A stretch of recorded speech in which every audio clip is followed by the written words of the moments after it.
Welcome to the Narrow Gate Ministry, an online ministry that aims to reach people for Christ through faithfully preaching and spreading the Word of God. Because narrow is the gate, and constricted is the road that leads to life, and there are few who find it.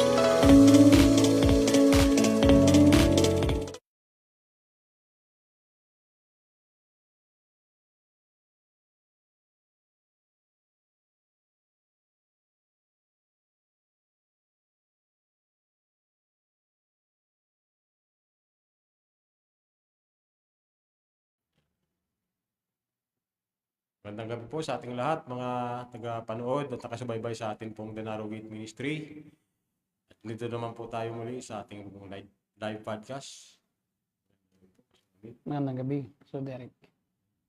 Tayo po ay muli may bagong episode sa gabi pong ito. At tatalahayin po natin, Pastor, yung tungkol kay Prophet Sadhu Sundar Silvaraj. Kung tama po ang aking Si pronunciation. Sadhu. Pag binaliktad mo, Udas. Sadhu. Udas. Sadhu, Dasu, Dasu. Sadhu. So, Pastor, marami po ang may believe sa propetang ito. Lalo na yung mga kaibigan natin, kilala natin sa Pentecostal camp. Sikat na sikat yan. Dahil doon sa nangyari sa Yolanda, Tacloban. Ganun Siya po. daw ang nanghula. Kiniklaim po niya ito. Siya daw ang nakahula na babaha. Hindi nila inalam kung ano ba talaga yung hula, ano ang nangyari. Marami rin po siyang mga hinula at tungkol sa Pilipinas, tungkol sa meron siyang binanggit na pinaprophesy noon na sakit.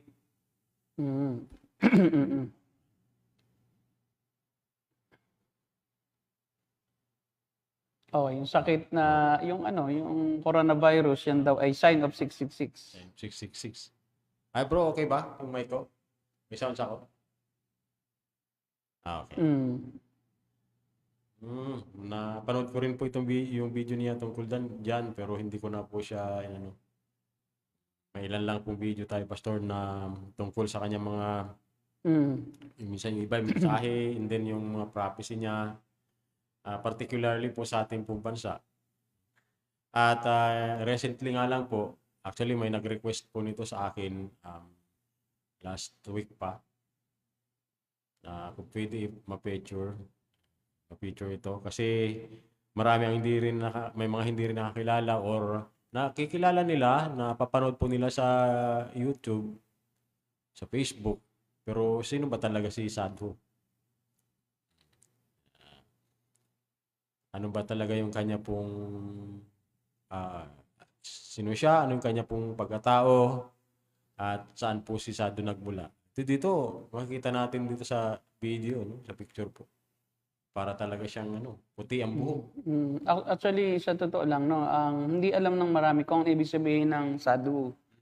Ang ibig sabihin ng sadhu sa Hinduism ay isang religious ascetic o yung parang ermitanyo. Kaya pala... Or holy person.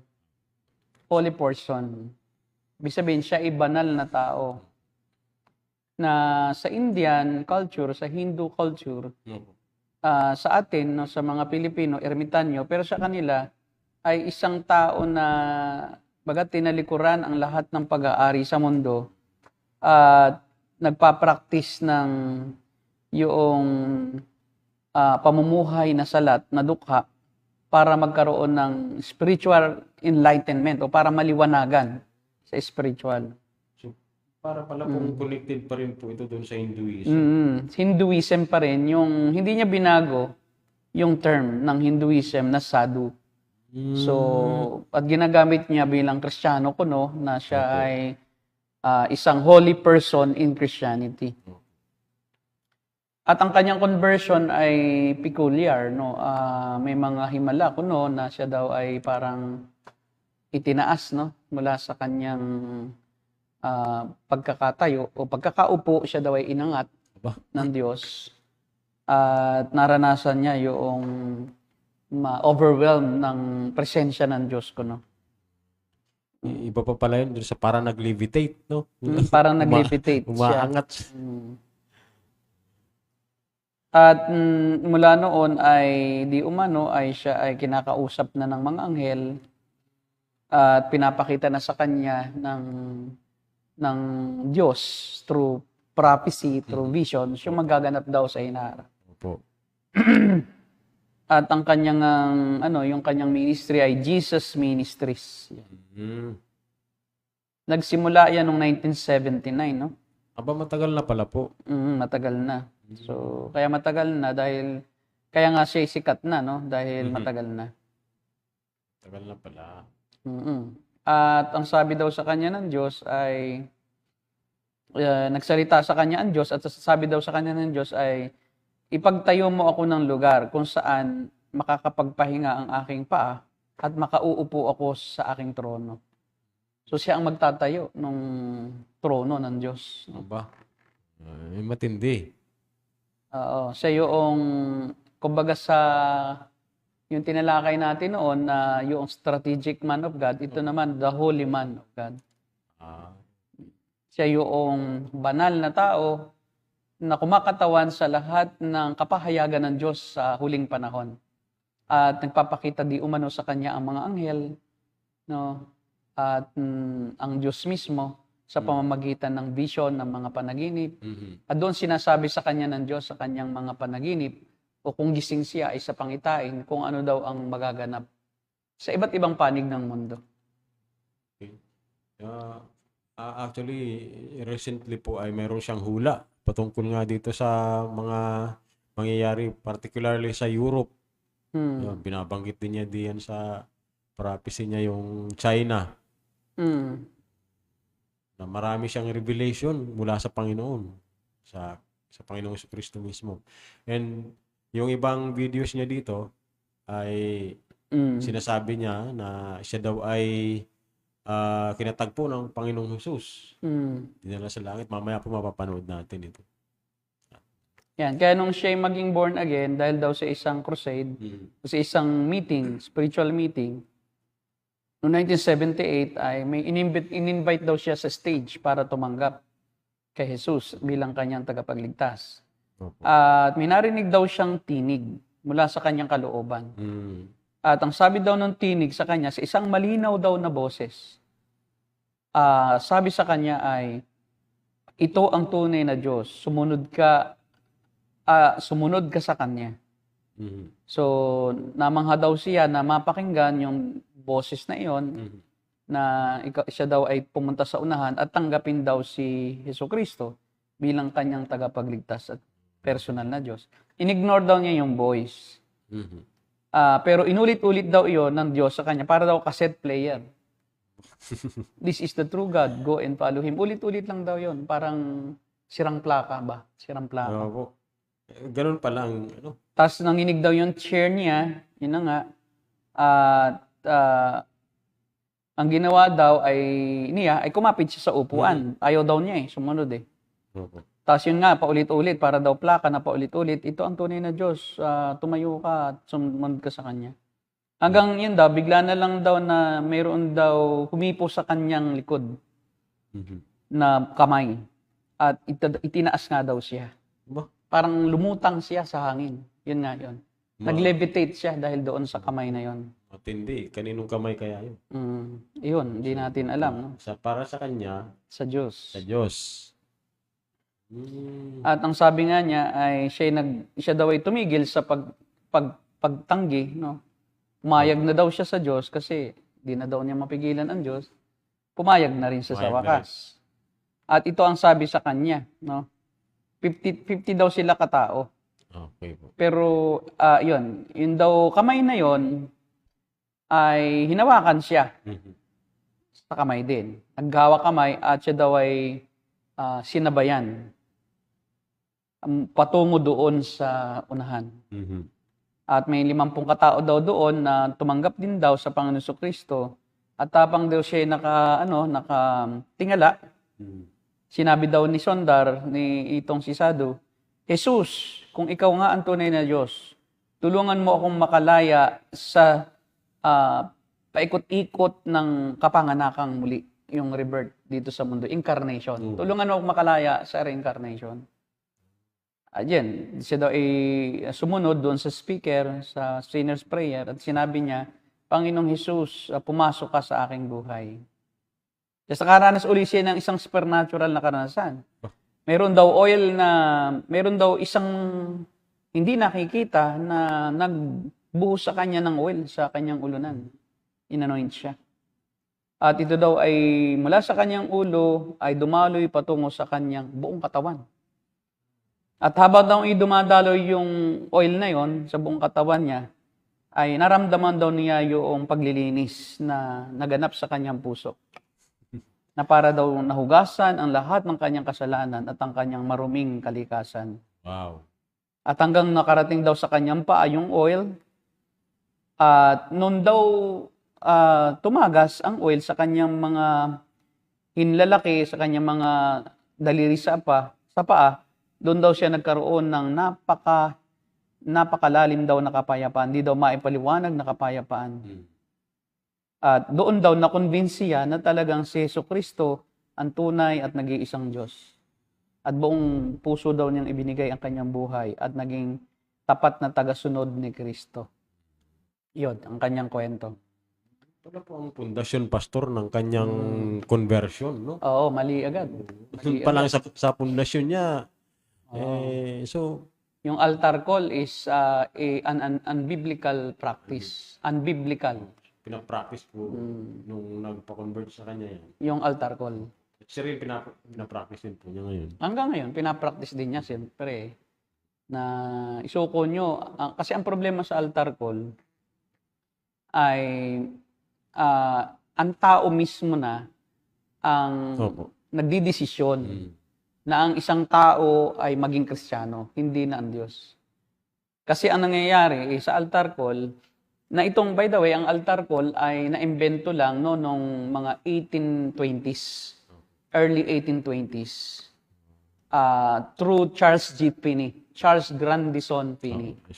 Itong si Charles Grandison Finney ay membro ng isang Hyper Grace Baptist Church yan, naniniwala.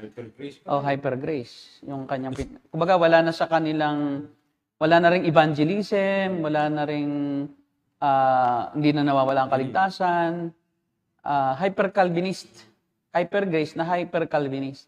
So walang mga pagtuturo sa tao kung paano ang ginawa ni Kristo. Basta daw yung member niya na church na yon, na kung saan siya member, ay basta daw doon ka lang sa church. At pag tunay daw na elect, idadalhin daw ng Diyos. Kaya yun ang naging reaction niya. Bakit walang evangelism? Since siya po ay lawyer si Charles Grandison Finney. So pinractice niya yung alam niya sa law na pagka ikaw ay magpapatotoo o bilang saksi, ikaw ay pupunta doon sa seat, doon sa unahan. Yun pala at i-interviewin ka. Yun yung ng altar call. Ang tawag niya ay invitation. Naku.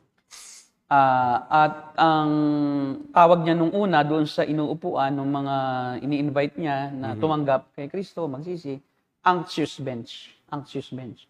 Pag na-anxious yung tao o nababahala siya sa kanyang kasalanan, parang gusto niyang magsaliksik, ay kanyang pupuntahan. May mga tao siya na mga tagapayo, counselors, na tuturuan yung mga taong yun kung paano sila maging Kristiyano. So itinuturo kung paano maging Kristiyano.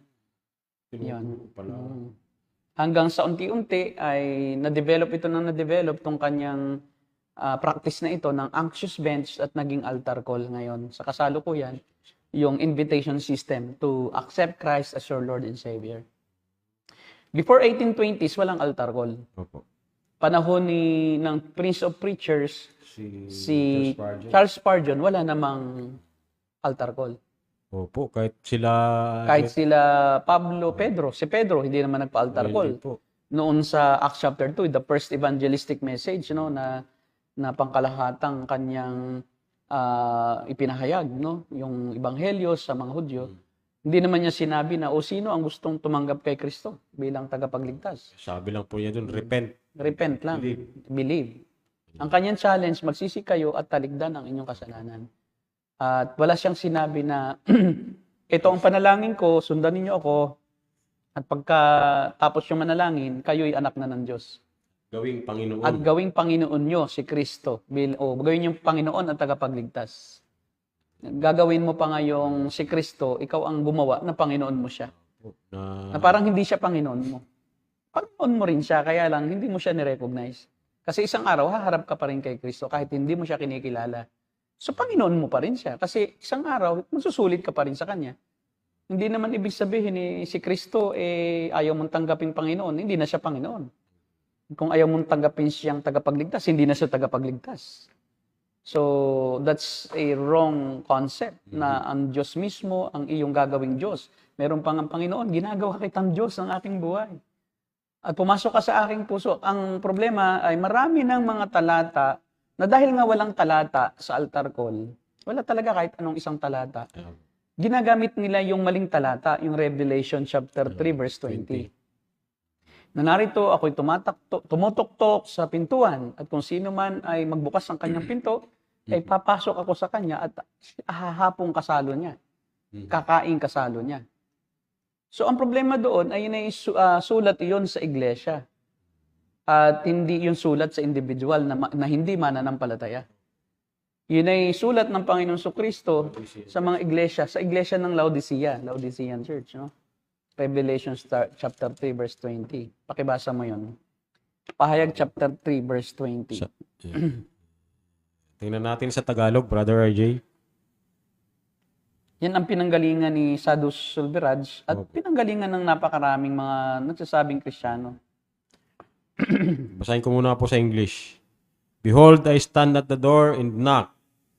If anyone hears my voice and open the door, I will come into him and eat with him and he with me. So, Laodicean Church, di ba? Opo. Sa verse 14, to the angel of the church in Laodicea.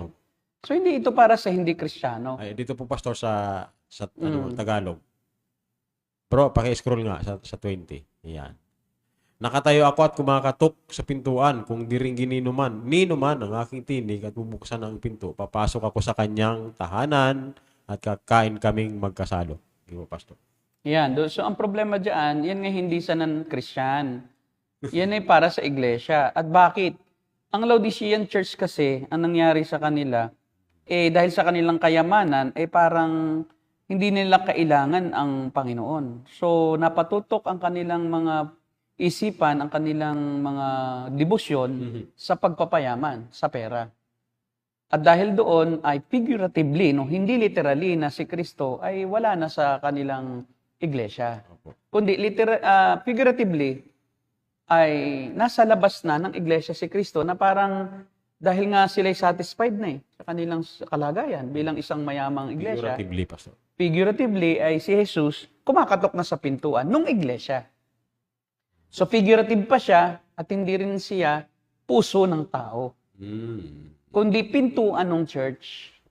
Dahil figuratively ay kanila na ngayong mas pinapahalagahan ang mga material na bagay.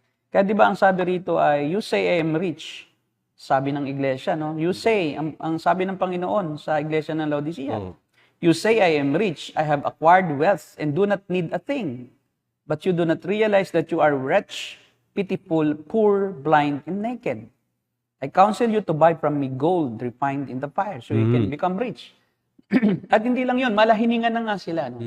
Doon binanggit yung you are neither hot nor cold. Sa verse 16, I'm about to spit you out of my mouth. So ito ay dissatisfaction na ng Panginoon. Kaya siya nasa labas na, parang siya ay out of the picture na Disregard na po siya. Disregarded. Kasi nga, wala na ang paglilingkod nila, malahiningan na. Kasi nga, ang kanila ng pinaglilingkuran ng mas mainit ay ang kayamanan. Kasi ang Laodicean Church ay mayamang iglesia. So, ito ay nagre-represent doon sa kawalan ng debosyon o doon sa kalamigan ng kanilang pagtrato sa Panginoong Kristo na hindi na nila siya pinaglilingkuran ng buong puso. At mas yung kampante na sila sa kanilang buhay dahil sila na may walang kapangangailangan, sila naman ay mayaman. O, kaya ang Panginoon, figuratively lang yan. Na, ang tawag po kasi dyan sa figure of speech na yan, opo, may nagtatanong. Ha? Okay, okay, maya-maya lang. Mamaya natin tingnan. So, ang tawag dyan sa ano na yan is figurative language, no? Na ano yan eh, ang tawag diyan is pwede iyan tawagin na metaphor.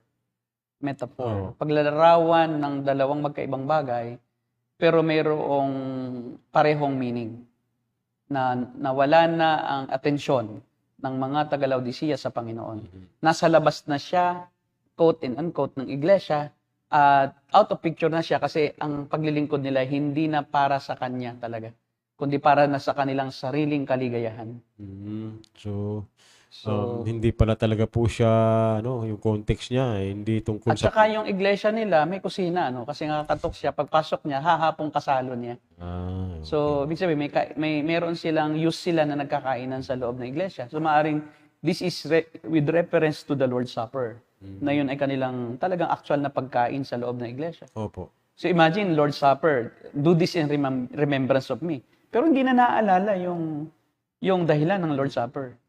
Kasiyahan na lang, para din sa iglesia sa Corinto, na nagkakainan sila, nagsasayahan, na wala na yung meaning ng Lord's Supper. Ganon din yung nangyayari sa Laodicean Church. At yung pagiging malamig, hindi malamig, para malahininga, ay hindi pagkawala ng kaligtasan. Kung hindi, pagkawala ng satisfaction.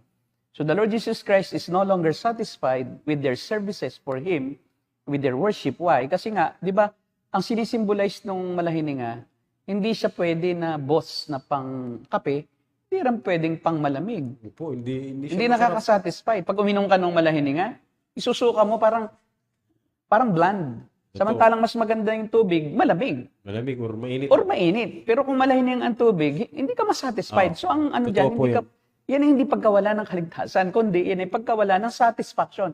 You are no longer satisfied with that thing. And then also, the Laodicean church are no longer satisfied with the Lord Jesus Christ. And the Lord Jesus Christ is no longer satisfied with them. So parang wala na nga yung mutual satisfaction sa isa't isa. Okay po. Dahil nga sa kayamanan. Okay, pakibasa. Anong tanong? Sige, may tanong po bang- dito, Pastor. Si Archie Londres. Pastor, yung altar call ay necessary. Yung altar call po ba ay necessary for evangelism? Absolutely not. Absolutely not. Ang altar call ay man-made system developed by Charles G. Finney and then improved by modern evangelists like D.L. Moody and then itong pinaka-sikat nitong ating makabagong panahon, si Billy Graham. Opo. And then inadapt ito ng lahat ng halos evangelicals. Halos lahat, bihirang-bihira lang ang hindi gumagawa nito. Product din po ako. Yes, product ka rin ng altar call. Ako, hindi ako product ng altar call kasi hindi naman ako naging Kristiyano sa altar call kahit ako pinatanggap. Alam kong hindi ako naging Christian doon. Pero ako ganun din po, Pastor. What I mean lang is, kaya ako nakapasok sa church, ganun, dahil sa Sa altar call. Opo, pero Nakala mo, yun ang dahilan. pero hindi naman talaga. Kasi po, ganito ang conversion. Ang conversion po ay hindi gawa ng tao. You must be born again. Can you make yourself born again or alive in the Spirit? So wala kang kakayahan na ikaw ay isinilang ng tatay at nanay mo, nung kapanganakan mo sa pisikal. So paano ka nagkaroon ng partisipasyon sa kapanganakan espiritual? Opo. So hindi pwedeng dahil sa pagtanggap mo sa salita, isisilang ka ng Diyos. Hindi. Yun ay ginawa lang ng tao. And in fact, ako sa aking nakikita, observation ko for so many years na ako'y nasa ministry, mas marami ang nabigyan ng false assurance na nag-aakalang sila'y tunay na Kristiyano dahil sa altar call kaysa doon sa naging totoo. So maraming nag-participate sa altar call, libo-libo, daan-daan. Pero ilan lang ang naging tunay na Kristiyano. Pero ang problema, dahil tumanggap sila sa nakikita ng external, nakikita ng mga nagpatanggap. Dahil yung mismo nagpatanggap, di nga ligtas Bunga din lang ng altar call So anong nangyayari? Lumapit sila doon sa unahan, Na-invite sila, bakit? Dahil sa altar call kasi, hindi mo naman sinasabi yung mga bagay na dapat mong gawin bilang Kristiyano Sa altar call, kalimitan, ang sinasabi diyan is gagaling ka sa sakit. Magiging maayos ang buhay mo. Maraming mga suliranin ang malulutas. So, magbabago ka. Maraming gustong magbago pero kasi nga, gustong magbago dahil gustong umunlad sa buhay. Kasi pag nagbago ka, magiging maganda ang relasyon mo sa iyong kapwa-tao. So, mga positive na result noong Christianity ang binibigyan din. Hindi naman binibigyan din sa altar call yung pag ikay naging Kristiyano, uusigin ka ng mga hindi Kristiyano. Pag ikay naging Kristiyano, tatalikuran mo ang lahat ng kasalanan mo. Walang ganun. Wala namang sinasabing ganyan sa altar call. At ang napakakunti lang ang nagsasabi nung salitang pagsisisi, bumabanggit, na magsisi ka. Kundi ang pinapababaw pa nga yan ng pastor na nag-altar call yung mga pagsisisi, di nila binabanggit na halos. Sinasabi lang na aminin mo lang na ikay makasalanan. Anong silbi nung pag-amin mo na makasalanan ka? Si Satanas din, aminado na makasalanan at sinasabi niyang siya ang the best sinner. Aminado siya. Ano magagawa nung pag-amin mo? So kahit aminin mo na ikay makasalanan, there's no use. Parang yung yung inamin mo na yung lalaki na siya chick Si boy. Judas nga umamin din Opo. na makasalanan siya. Kaya nga nagbigti. Sabi niya, nagkamali ako. Pinagkanulo ko ang isang taong walang kasalanan. Kaya binalik niya yung 30 salaping pilak. Pero hindi siya naligtas. Dahil hindi yung pag-amin, hindi yun. Ang pag-amin ay yung pagtalikod sa kasalanan mo. Hindi lang pag-amin. Pagtalikod at paglakad sa kabanalan ni Kristo. Hindi lang basta pag-amin. At yung pagsisisi, hindi naman sinasabing pag nagsisi ka, kakalimutan mo na lahat Tatalikuran mo ang magulang mo na hindi Kristiyano. Diba? Iyon ang hindi susundin ang kalooban ng iyong mga mahal sa buhay na hindi kalooban ng Diyos. Hindi naman yung sinasabi. Kung ikaw ay may 2 asawa, iwanan mo ang isa. Kung ikaw ay magnanakaw, titigil ka na pagnanakaw. Kung ikaw ay chismosa, kung ikaw ay marites, titigilan mo na ang pagmarites. Kung ikaw ay manghusga ng kapwa mo, tigilan mo na ang panghusga. Kung ikaw ay tamad, magpakasipag ka na. Hindi naman sinasabi yun ang sinasabi lang, magsisi ka. Anong klaseng pagsisisi? Binibigyan din is tanggapin mo na. Magsisi ka at binibigyan din dyan yung pagtanggap. At paano ang pagtanggap? Buksan mo ang puso mo. Ano yan? Operasyon. Katuloy yung mga batang maliit Nasaan si Kristo? Nasa puso. Paano pumasok? Pinapasok ko po. Ang nangyayari is literal na inooperahan mo ang puso. Figurative po kasi yun yung pagpapasok, yung pagsisisi sa puso. Figurative yun, hindi talaga pumapasok literal na nasusugatan ang puso. Kundi pagsusuko yan ng iyong buhay. Yung pagsuko. Opo. Yung pagiging Panginoon ni Jesus ay hindi lang basta yung literal na bubuksan mo ang puso mo or figurative, bubuksan mo ang puso mo. At ang sabi pa nga nung ibang mga nag-altar call ay si Jesus daw kasi ay gentleman. Kasi hindi daw siya papasok pag di mo bubuksan. Gentleman daw. So kasi nakasarado ang puso mo, kaya siya tumutok-tok. Kasi hindi siya makapakialam sa nangyayari sa buhay mo o sa kagustuhan mo. Hindi siya maging tagapagligtas mo kung hindi ikaw ang magpapasya. So ang nangyayari ay ikaw ang dahilan kaya ka naligtas. Kasi kung hindi ko tinanggap si Kristo sa puso ko, paano niya ako masave? Kung hindi ko siya ginawang Panginoon, paano ko siya magiging Panginoon? So ngayon, ang merit ngayon ng kaligtasan ay yung pagtanggap. Kaya nga sinasabi, ito itala mo sa iyong notebook na ito ang araw na ikaw ay naging Kristiyano, na born again ka ngayon. Spiritual birthday mo ngayon. Idinideclare yung spiritual birthday. Hindi yung Diyos ang nagpapasya, kundi yung nagpa-altar call. Kaya yung iba, mayroon pang 2 birthday at mas pinagdiriwang spiritual birthday daw na doon daw sila isinilang ng Diyos sa langit. Paano mo nalaman? Nakatuwaan daw ang mga anghel nung tumanggap siya. Paano mo nakita? 'Di ba? Ikaw ba ay mayroong heavenly sight, heavenly vision? Nakikita Kasi malimit binabanggit 'yon ng mga nag-altar call. Pagka yung nakitang nagsisikuno, quote-unquote, tumanggap kay Kristo. Ngayon ay ang mga anghel sa langit ay nagkakatuwa. Hindi naman nila alam, peke pala yung tumanggap kasi sa totoo lang, maraming tumatanggap na itinulak lang yan ng kanilang mga mahal sa buhay. Kasi gustong magbago dahil makulit.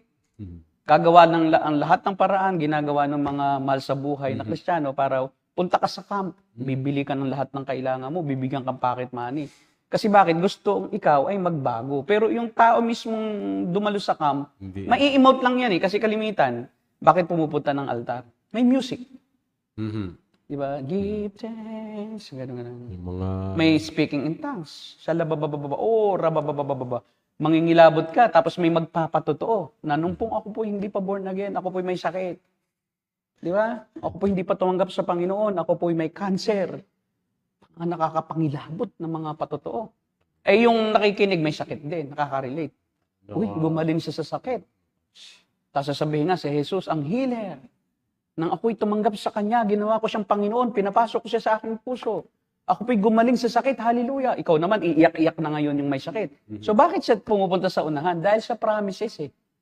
Hindi dahil gusto niyang maglingkod kay Kristo. Hindi dahil sa gusto niyang sumunod sa mga utos ni Kristo. At ibigay ng buong buo ang kanyang sarili sa paglilingkod eh. Kung di, gusto niya ang mga benepisyo na kanyang naririnig bago yung altar call. Gusto niya ang musika na nakakapanindig balahibo, nakakapaiyak, nakakapangilabot. Kasi mangingilabot ka talaga kasi minsan mayroon pang may sights and sounds yung patay sindi na mga liwanag. Tapos talagang naka-script na yung organist, mag-o-organ na yan pagka yung nagpapatanggap na. No? Yung pagka yung malapit na magtawag sa unahan. Yan ay tutugtog ng mga nakakapangilabot, emosyonal na mga pieces. Di ba? Na kanyang palalaruin yung organ, yung iba naman gitara. Maglilid gitar yan. Talaga namang, kahit concert, mangingilabot ka rin, di ba? Totoo. Bukod pa doon sa sinasabi na gumaling, yung mga iba naman may patotoo na nagkapera sila, lumago ang kabuhayan. So itong mga nakikinig, wala na yung pagsunod eh. Kundi, ang sa kanya, pagka pala ko'y tumanggap kay Kristo, ako pala makakaranas ng mga ganitong magagandang bagay. Opo. Tapos ang pagpapatanggap, sumunod ka. Tapos sasabihin pa ng papatanggap, isipin mo, ikaw yon. O sinungaling ka, ako yun eh. Pagka daw to sumusunod sa kanya, isipin mong ikaw yon. Mamanipulate mo pa, hindi naman sila yun eh, ikaw yon. Sinusunod ka lang nila. So hindi sila kusang tumatanggap sa kanilang sarili. Diba anong sabi ni Charles Spurgeon during his time? Sabi niya, if you want to truly repent from your sins, go home after this service. Go to your room and repent from your sins. Cry out to God for salvation. And the evidence that you have truly repented, you will come back here next Sunday and you will serve God. I don't want to presume. I don't want you to invite here. I don't want you to parang show yung external movement or external expression of faith. Because probably, sabi niya, baka ako mamali na sabihin ko, isipin ko, ligtas ka at i-declare kitang saved. Pero yung pala, hindi. Ingat na ingat dyan si Charles Spurgeon sa altar call. Hate na hate niya yun kahit di pa nangyayari. Hindi pa nangyayari na i-envision na niya na ito yung magiging parang kaugalian na. O isa ng cultural, part na ng culture ng simbahan na ito nga, pag nag-preach ka dun sa mga hindi pa alam na yung palang altar call, hindi naman talaga bahagi ng evangelism yan dati.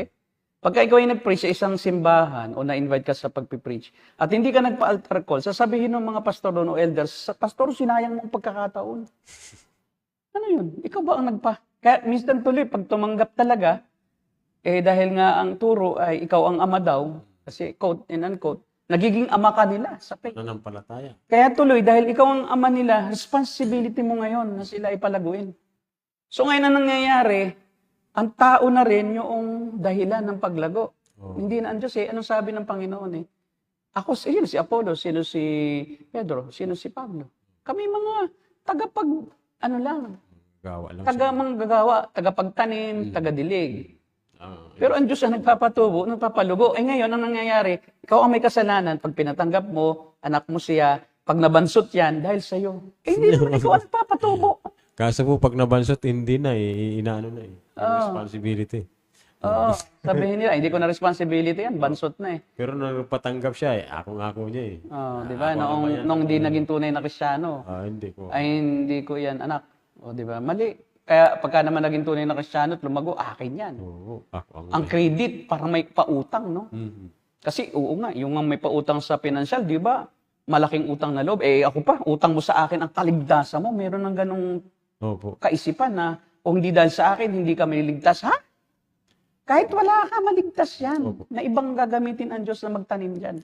Ang Diyos kasi ang nagpapatubo ng bini. Siya rin ang nagpapalago ng bini.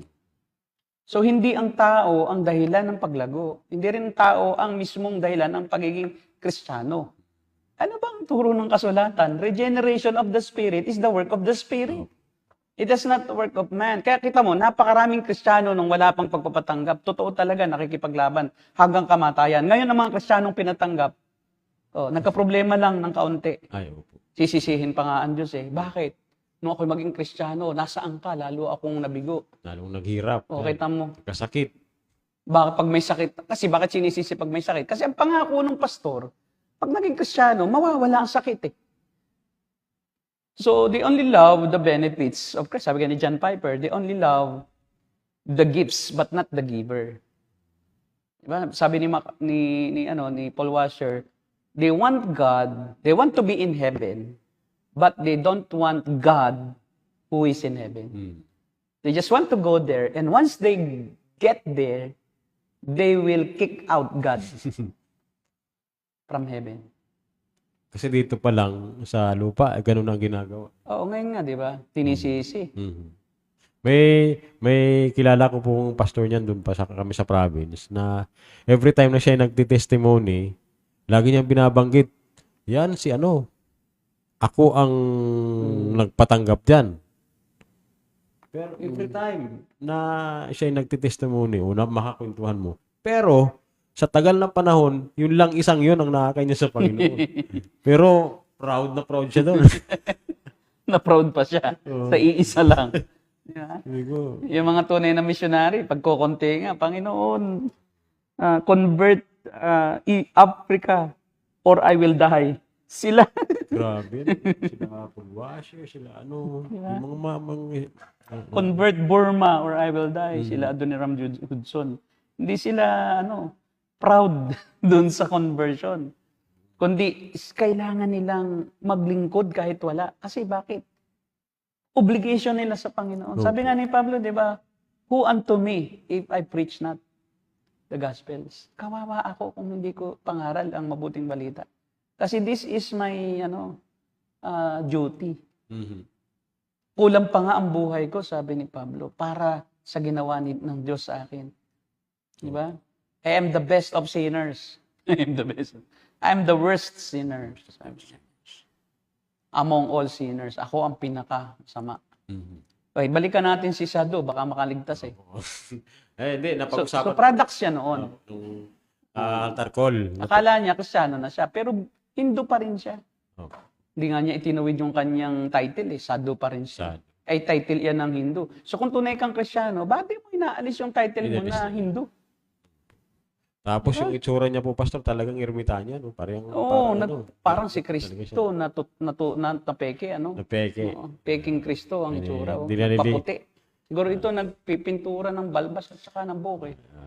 Para magbukhang Kristo, di na rin naligo. Ascetic nga eh. Hindu nga. Hindi naligo. Hindi naman kailangan ganyan ka bago ka maging tunay na tagapangaral eh. Sa Ubabyuma, yung sabi lang ni Rabashika eh.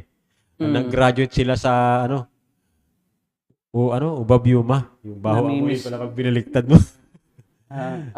Siya nagpasikat ng Yoma eh. Ahob-yuma. Baliktarin mo, amoy baho. Amoy Sabi niya, speaking in Tangshan, ahob-yuma. Yun pala, amoy baho. Namimiss ko rin si nakakamiss din eh. Si JPP. Sa langit na. Hanggang doon lang talaga ang kanyang paglilingkod. Inabot siya ng COVID eh. Nabot. COVID din ang nakayari. Talagang nahirap yung wala kasi siya talagang finances eh. Kaya ganun. Napakahirap ng buhay pagka kulang ka rin sa finances. Pero ngayon, kung iniligtas tayo ng Diyos sa finances, walang mamamatay, di ba? O kukunti lang ang mamamatay kasi kayang lapatan pa. Pero dahil nga sa kawalan ng source of income, kasi siya ay may kidney impairment na rin. Opo. Transplanted eh. So, Grabe rin ang ano niya. Kasi, kachat ko pa siya mga 3 months before he died. Lagi kami nagtachat niyan. Opo. Okay, balikan natin si Sadu. Sige po. Ito, titingnan po natin yung recent ano niya, Tingnan prophecy. natin yung kanyang mga declaration, prophecy. On the 31st of December 2024, I was called before the presence of the Lord at 10 p.m. Then the Lord began to speak about the church. These are the days when the promises I gave my church will fulfill. These are the days where the promise I said I will adorn my church as victorious will fulfill. These are the days when I will crown my church with gifts and power. These are not just ordinary, the 9 gifts of the Holy Spirit. These are greater, more demonstrative working of the miracles of God. My chariots and horses are ready to war for my church. My Lipit, no? Kaya sinasabi, hindi ko halos maintindihan eh. Ang problema kasi ay, ang prophecy, by nature is about the church and about Israel. So, basically, pagka ang Biblia ay may hula, ito ay mayroong kinalaman ultimately sa future ng Israel as a nation and sa future ng church as God's bride in heaven. So, halimbawa, ang mga subject naman ng mga prophecy noon, kings. Hindi naman nagpa-prophesy kahit sino, no? Kahit sinong mga prophets. Sa isa lang, sino lang na individual na walang kinalaman sa Israel eh. Ito. O kaya nagpa-prophesy sila sa isang kalaban ng iglesia. So, dahil may iglesyang connection eh, may connection sa iglesia. Diba, 666. So, kalaban ng iglesia yan. So, kina-prophesy nila kung sino ito. No? Na itong number na 666 ay equivalent sa pangalan ng isang tao. So, bakit pinaprophesy yung 666? Kasi may kinalaman yan sa iglesia din eh. In the future. No? Sa pagbabalik ng Panginoon Kristo. Yun lang. Halimbawa, yung prophecy about yung nations. Yung nation na tatalo sa Israel. Kasi, ang Israel nagkasala eh. So may prophecy ang Diyos na ang Israel ay masasakop at madadalang bihag ang mga Israelita, ang mga Hudyo, sa Babylonia, sa Assyria, no? Babylonia, and then sa Gresya, masasakop ng Gresya ang buong mundo, and then finally Rome. So itong mga bansang ito, hindi naman mga individual yan. Kaya halimbawa, yung si Nebuchadnezzar, no? Pinapresay siya na siya ay mapupunta sa gubat at siya hahaba ang kanyang kuko na parang agila at kakain siya ng mga damo na parang hayop sa gubat. Yun kasi is may kinalaman uli sa future ng Israel. Kasi siya yung sumakop sa Israel eh. So lahat ng ito, individual man yung hinuhulaan, yung individual na yon ay hindi gaya noong kung sino-sino lang eh. Na parang huhulaan nila, ako noon pinrapisay ng isang grupo ng mga pastor na kay yung Gicho pala galing. Gusto akong maniwala doon sa kanilang ginagawa na matumba, nagsasalita ng wika, naprophesy sa akin. Ang sabi sa akin, dahil ako na lang ang hindi natumba sa tagal ng nagpapatumba, naiinip na lahat. Yung mga pastor, nangatumba na lahat. Sa Infanta Quezon at Real Quezon, ng mga taga roon. Gusto nang bumangon. Gusto nang bumangon. Kain-kain na gutom na, mga alauna na. Sabi nung tita ko, na nagdala sa akin doon, alam mo namang hindi ako naniniwala sa ganito. Bag mo pa ako niyaya, sabi niya, tumumba ka na lang para matapos na. Sabi ko, ba't ako matutumba? Binubulong ako, hindi ako matutumba, hindi naman ako matutumba.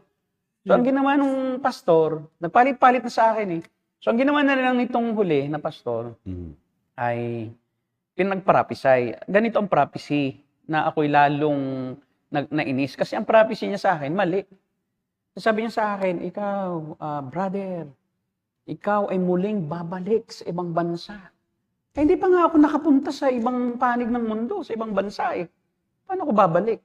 Sana kung yung prophecy niya, ikaw ay pupunta pwede pa, sa ibang bansa. Hindi, ang prophecy, ikaw ay babalik sa ibang bansa. Pinapalayas mo na ako rito sa Pilipinas.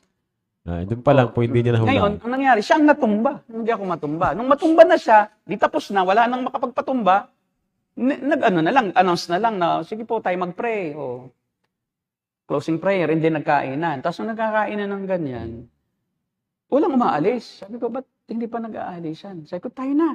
Sabi ng tita ko, maghintay muna tayo kasi tuwing may ganito, nagpapamigay yung Koreano ng pera. Oh. Kita mo? Sabi ko, nandito lang pala itong mga pastor at yung iba, nagkukunyaring tumumba para may love gift. Bigyan. Ay siguro, nainis sa akin, hindi nagpamigay. Ako ngayon ang sinisisi Ah. ng tita ko kasi hindi ka tumumba. Di ba? Sabi ko, tika, bakit ako? Dahil sa pagtumba. Dahil lang ba sa pagtumba kaya ka magbibigay? Eh kung hindi piling matumba. O, di ba? Ba't ako matutumba? Ano bang, bakit meron? Anong meron? Di effective ba niya? Ano? Eh, kasi tinutulak akong gano'n eh. Gumaganon lang ako. Ba't naman ako matutumba? Di parang, kasi ang ano ko eh, parang kinusinti ko kayo na iisipin nyo na naman. Talagang kami may power. Tapos kung may nakakakilala sa akin, kita mo na, nag-compromise nga itong isa eh. Kunyari, reform ito, pero hindi naman totoo. Di ba? Lalo tigit sa Panginoon, ba't naman ako tutumba? Ba't naman ako susunod sa mga maling doktrina? Ay, kasi sabi ko, ayoko nga, sabi ko sa tiyahin ko, ayoko, ay hindi punta tayo roon. Yung palang habol, yung pamimigay Bigay. ng pera. Eh, wala tayong magagawa. Kung sino naman kayo na hindi nakatanggap ng pera, eh, hindi ko naman i-compromise ang aking sariling Opo. pananampalataya dahil lang sa pera lang. Ayun. So, matindi talaga ang pagpatumba. Ako na-experience ko rin po yan doon sa Quezon. Pero, ayun ay, kaya kabataan pa ako noon, dumalo kami ng isang youth fellowship, mga sa Pentecostal. Tinutulak ako noon, nung siguro leader ng ano yun, ng kabataan. Pero kinukontra ko talaga siya. Hindi ako. Sabi ko lang, power ito. Pero pastor, ito, pakinggan ulit natin po itong isang video ni Anong prophecy Sando. naman yan? Greatest para move. sa Pilipinas. Greatest move of God. So for yung the Philippines. pagpaprophesy niya, hindi naman tungkol sa church, hindi rin tungkol sa Israel eh. Hindi po. Kung saan sa ang mga pangyayari. Anong koneksyon noon sa Israel? Wala yan. Anong sabi niya? Greatest move. Ba? Pinakadakilang galaw. I say this with truth. I am not just saying a word of hope.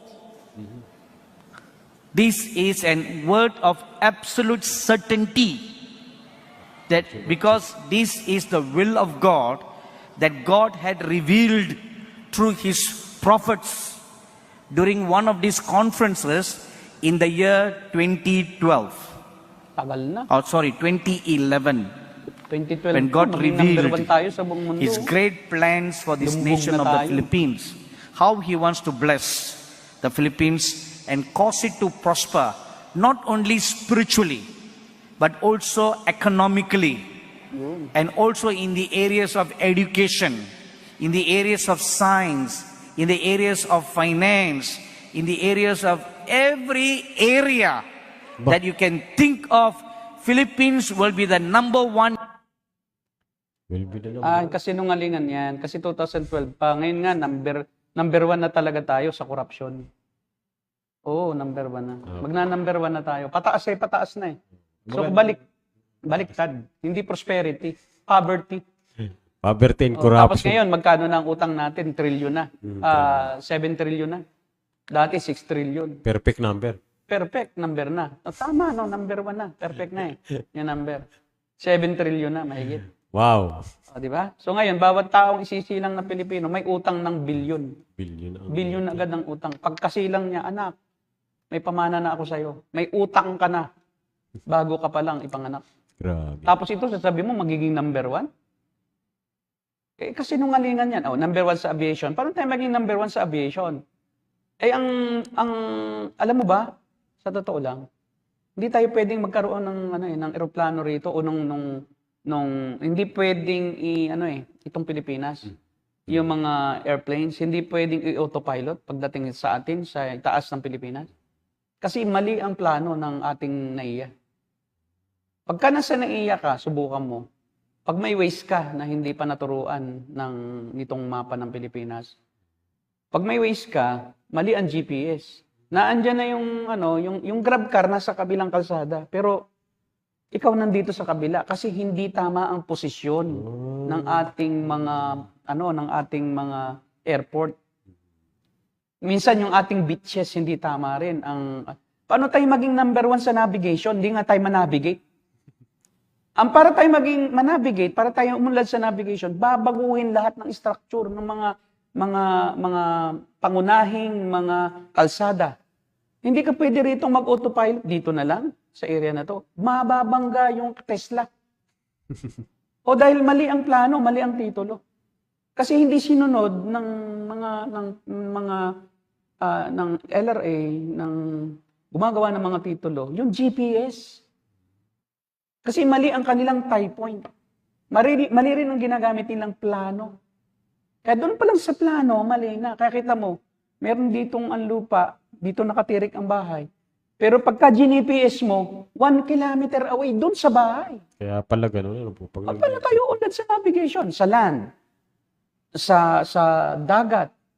Kasi yung harbor natin mali. Mali kasi hindi ginamit yung tamang plano. Kasi may totoong plano, hindi ginamit iyon. At nameke ng plano. Kaya peke ang lahat ng titulo. Paano tayo maging number 1 sa navigation? Gibain mo muna ang Maynila. Gibain mo yung mga... baguhin mo. Yung GPS, itama mo. Tapos yung kalsada, may building dito sa kalsadang ito, gibain mo itong mga building. Kailangan po pala, Pastor, naka-align dito sa ng GPS. Oo, dapat kasi International. ang Diyos ang nagtakda ng hangganan ng boundary. Ang ultimate na pamantayan, biblically, ng boundary, ay yung technical description, yung global positioning system. South, East, West, North. Okay po. Kasi ang Diyos ang nagtakda ng East, ng West, ng South, ng North. At Diyos din ang nag-calculate ng eksaktong, siya rin ang naglagay ng eksaktong tie point. Yung pinaka-sentro. Yung degrees. Diba? North, 32 degrees north. Sa west, 64 degrees west. Oh. Matitigas ang ulo ng Pilipino. Kasi sagrado po ang tie point, sagrado. Kaya sagrado noon ang yung muhon. Sa Israel, pag nagtanggal ka ng muhon, papatayin ka. Dahil yung muhon na yon, may sacred permission ang Diyos doon. Na yung muhon na yon, hindi pwedeng kunin, hindi pwedeng galawin kasi siya'y nasa pamantayan ng Diyos. O ang Bible standard for truth, yung GPS standard for plan Planning. and title and ownership. GPS. Sa GPS, pag iyong inilagay yung iyong plan at kung siya'y accurate sa global positioning system, makikita mo ang bubong ng bahay mo. Nakaturo talaga si Google. Kung iyon ang technical description sa titulo mo. Kaya pala po gano'n. No? The problem is, our plans in the Philippines, only very few, have exact tie point, have exact distance from the tie point of the plan. So, dyan pa lang po ay mali na talaga ang Pilipinas. Hindi na Oh, talaga paano tayo uunlad sa navigation? Paano tayo uunlad? Baguhin mo kayang airport, dapat gibain yung itama. Opo. Kaya diyan, pag maglalanding ang mga eroplano, babalik sila doon sa manual mode. Kasi pagka pinabayaan mo, sagasaan niya mga kabahayan diyan sa Pasay. Parang si, Balyano. No? Oh, kita mo? Sagasaan. Sagasaan ka ni Balyano. And that's the problem with this prophecy. Hindi nga niya alam na mali pala eh. So kung tunay kang sa Diyos, dapat alam mo. Mali ang navigation system sa Pilipinas, di uunlad eh. Mali rin ang mismo transportation sa lupa. Mali. Kakita mo, nung isa na dyaryo, Amerikano, nag-rent siya ng rent-a-car, nag-rent ng kotse. Ang ginamit, siyempre kadadating siya. Ang ginamit niyang GPS, yung GPS na hindi trained sa Pilipinas kundi sa worldwide na global positioning system. So yung cellphone niya, gumamit siyang Waze. Saan pinulot? Sa gitna ng railes ng train sa Makati.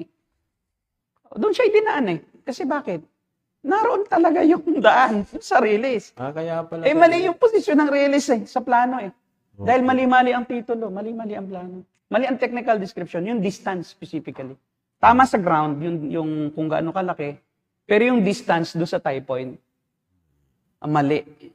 Kapos yan ng either 300 meters, minsan 1 kilometer. Because they didn't choose the tie point.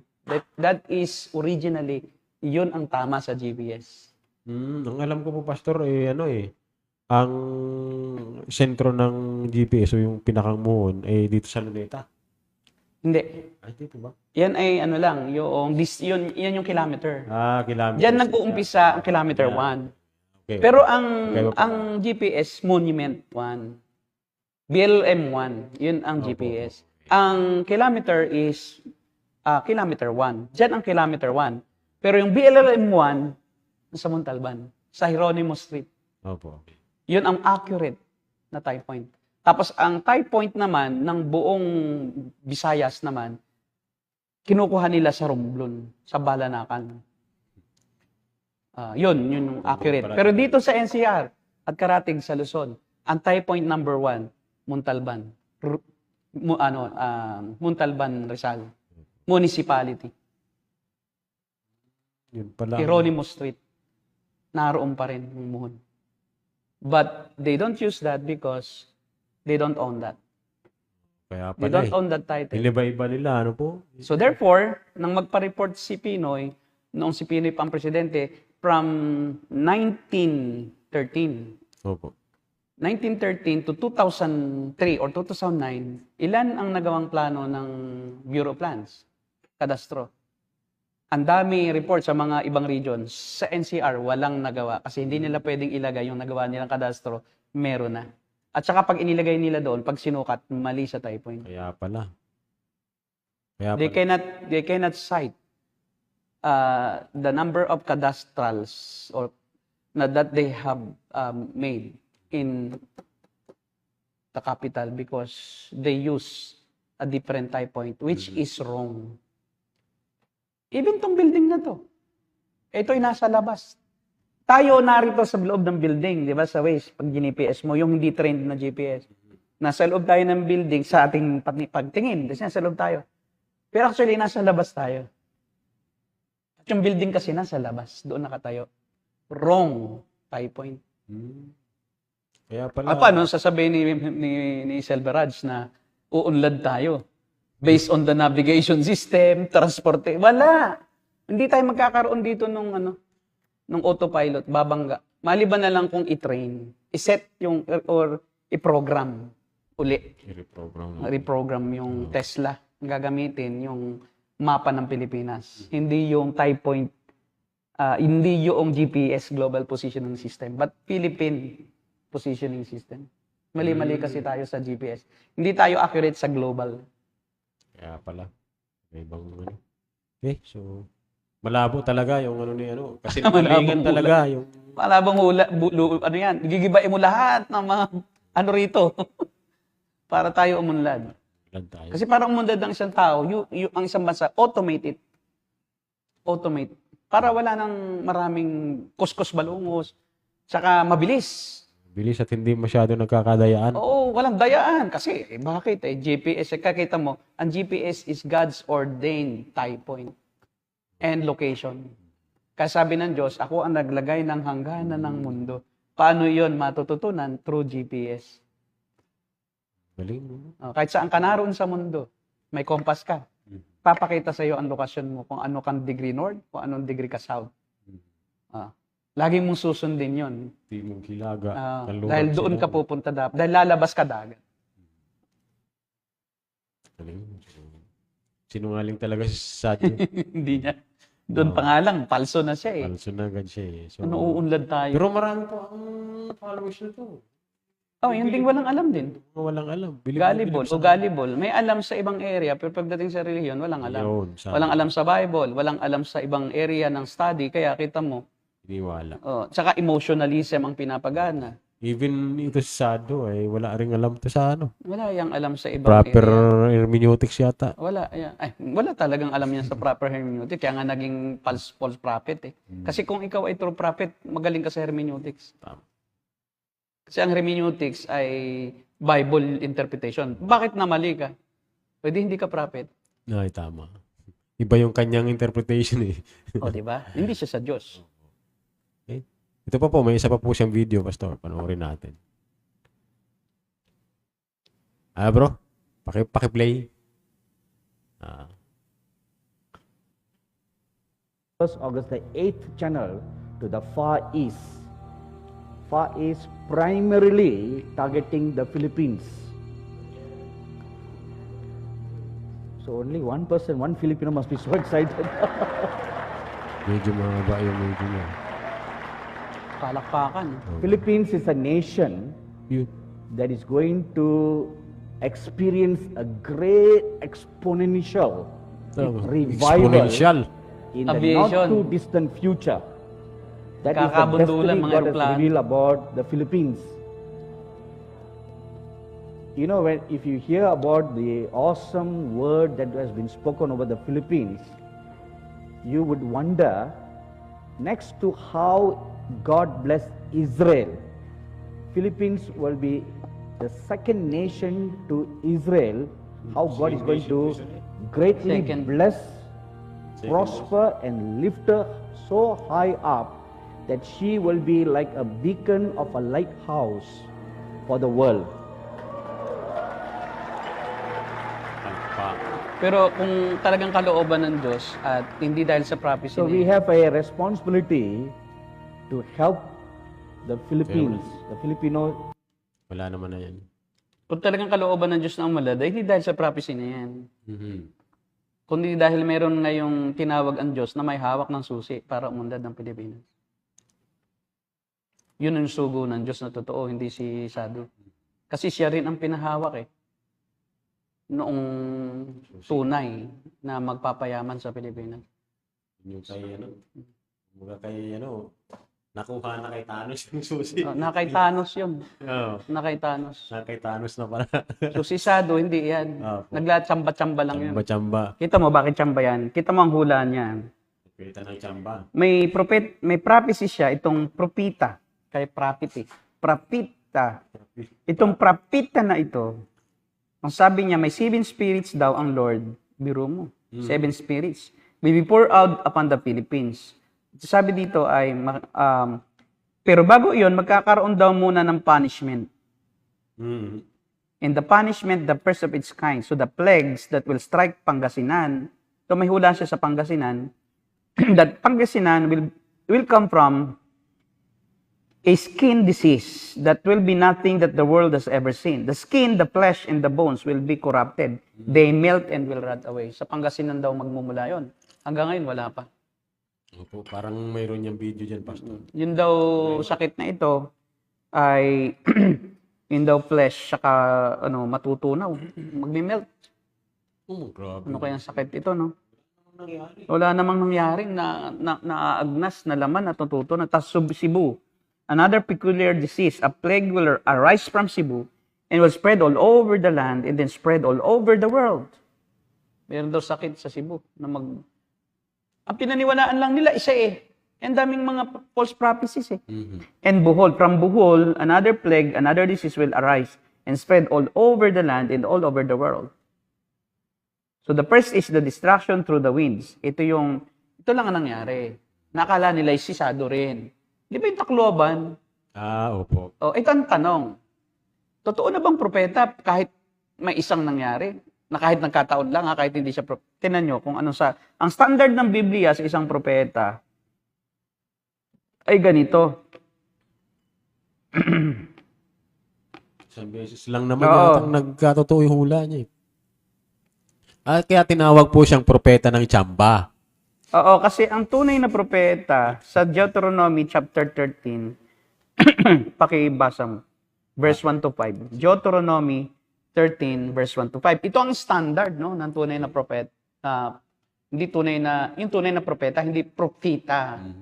Ito yung tunay na prophet. Opo. Ano po yan? Anong standard? Deuteronomy 13, ano po? So kung sasalain mo sa ganitong standard, si Sado, bagsak na bagsak.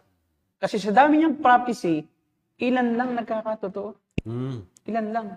At hindi pa yung eksakto yun. Opo. Pakibasa. Hanggang ano po ito, Pastor? Hanggang verse 5. Okay. Kung sa inyo'y may lumitaw na propeta o nagbigay ng kahulugan sa mga panaginip at nagpakita siya ng kababalaghan o kaya'y nagkatotoo ang kanyang pahayag, subalit tinikayat kayong sumamba sa Diyos-Diyosan, Diyos-Diyosang hindi naman ninyo kilala, huwag kayong makikinig sa kanya. Pagsubok lamang yun ni Yahweh sa inyo kung talagang iniibig ninyo siya ng buong puso't kaluluwa. Diba? Si Yahweh lamang ang inyong sundin. matakot kayo sa Kanya at sundin ninyo ang Kanyang mga utos. Paglingkuran ninyo siya at manatili kayong tapat sa Kanya. At sa verse 5, at ang propetang iyon o ang nagbigay ng kahulugan sa mga panaginip ay dapat patayin. Sapagkat inudyukan niya ang mga tao upang magsik kay Yahweh na inyong Diyos na siyang nagligtas sa inyo sa pagkapaalipin sa Ehipto. Inikayat nila kayong iwan ang dating itinuro niya sa inyo. Yan ay masama at dapat ninyong iwasan. At sa verse 6, sino man ang lapitan ng kanyang kapatid, anak, asawa, mga iba na ito. Okay, kita mo, hanggang Verse 6 7. hanggang 5 lang. Hanggang 5 lang. Okay, kita mo, the first qualification of a prophet is hindi issue yung natutupad eh. Kasi pwedeng false prophet pa rin kasi nagkataon lang. Kasi pwedeng sa disenyo ng Diyos talagang mangyari ang isang bagay, hindi dahil sa propeta na yon. Hindi dahil talaga nagkatapat na hinula niya, pero talagang mangyayari. May mga ganoon na nangyayari ha. Pero hindi ibig sabihin, hindi dahil sa propeta yon. Ngayon, nagkakatotoo kasi bakit? Katulad nung mangyayari sa hinaharap. Pero ito ang isang mali. Pagka may maling katuruan Yun. at hindi sumasang-ayon sa Diyos ng Biblia. Dito may 7 espiritu ang Diyos niya. Wala namang 7 espiritu ang Diyos eh. Talaga po. Dito sa prophecy niya, the 7 spirits of God Opo. will... Parang nabasa. Di ba? Mali na yon sa Diyos. Di ba? Isa lang naman ang espiritu. Sa Revelation, is figurative yun eh. Hindi mo pwedeng gawing literal siya na may pitong, ano yun, may Holy Spirit, 7 Holy Spirits. Paano nagkaroon ng 7 Holy Spirit? 7 espiritu ng Diyos eh. O anong sabi niyan? Pag inililigaw kayo sa turo, at iba ng Diyos ang pinapasamba sa inyo, iba na yung theology proper, paterology iba na. Diyos yun eh, bakit may 7 espiritu na? Tungkol iyan sa Trinity. Tayo meron lang 3 persona ng Diyos. At wala tayong 7 espiritu ng Diyos. Isa lang espiritu ng Diyos. Opo. Okay ngayon, ang sabi diyan, kahit pa natutupad iyon, hindi dahil sa kanilang hula, kundi dahil nagkatapat na talaga mangyayari. Kasi pwede naman tayong alatsamba eh. Pwede kong sabihin din na manghuhula rin ako bukas uulan eh. Pwede umulan. Pero hindi dahil sa akin yun. Lalo na pag Simple lang naman, nakakatsamba talaga eh. Si Madam Mauri nga, nakakatsamba, tayo pa.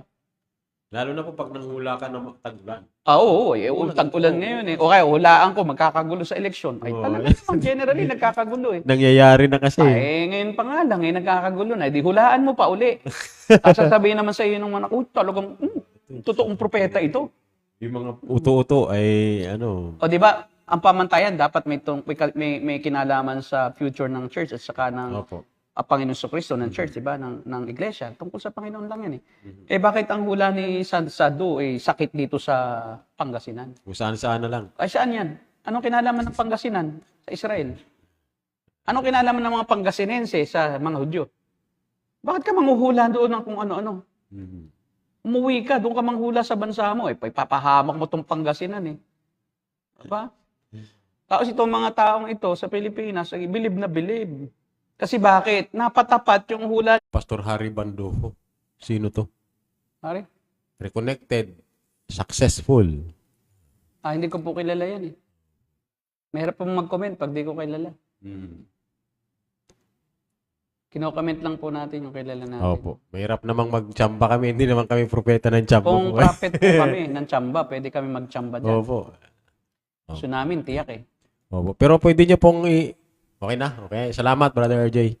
Pero pwede nyo pong isend sa amin at yung identity rin niya. And then, kung kayo po ay mayroong mga cult at mga false prophets o false teachings na gusto ninyo ma-feature dito, ay mag-message lamang po kayo sa page po mismo ng TNG. No po? At re-refer po sa amin at amin pong tatalakayin. No?